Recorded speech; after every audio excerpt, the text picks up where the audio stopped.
4, 3, 2, 1।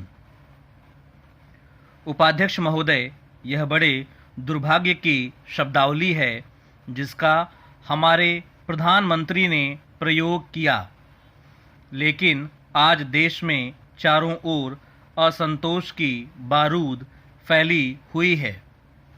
यह तीसरे और चौथे दर्जे के केंद्रीय कर्मचारी विश्वविद्यालय में भर्ती होने के लिए स्थान पाने वाले और न पाने वाले विद्यार्थी असंतोष की कोई भी चिंगारी पाकर भड़क सकते हैं। आवश्यकता इस बात की है कि हड़ताल हमें एक झटके का काम दे।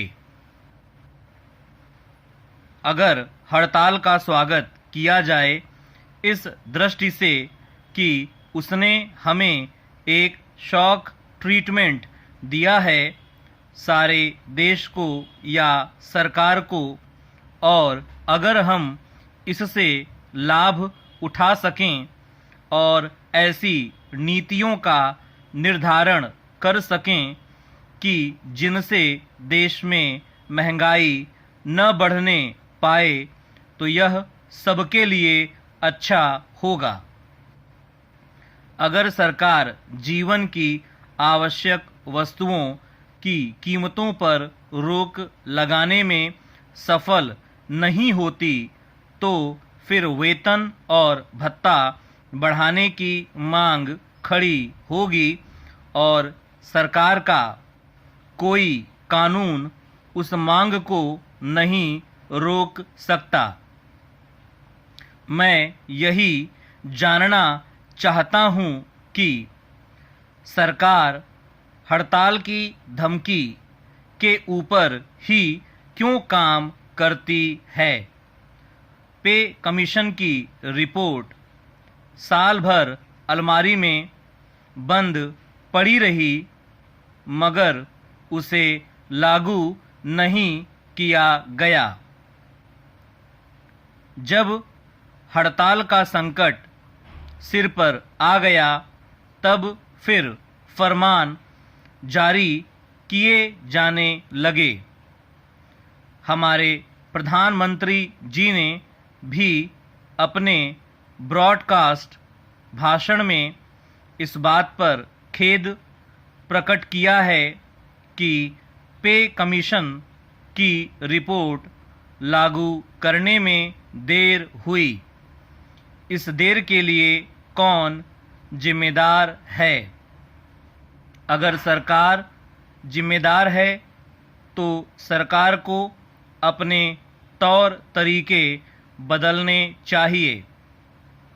हड़ताल को रोकने के लिए कानून ही बनाने की ज़रूरत नहीं है।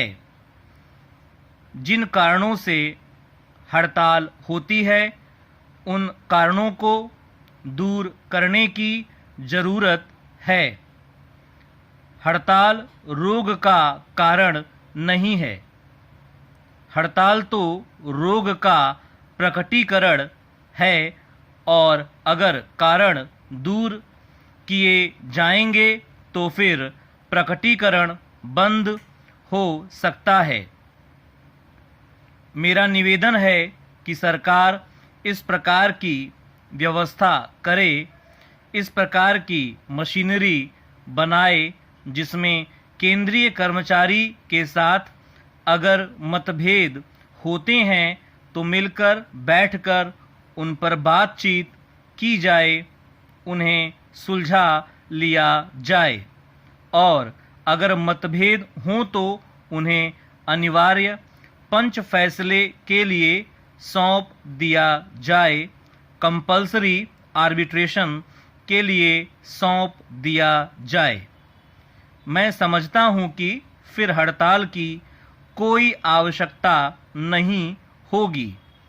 इस मामले में भी अगर सरकार चाहती तो इंडस्ट्रियल डिस्प्यूट्स एक्ट की धारा 10 के अनुसार हड़ताल को बैन कर सकती थी और सारे मामले को पंच फैसले के लिए सौंप सकती थी। मैं जानना चाहता हूँ कि ऐसा क्यों नहीं किया गया।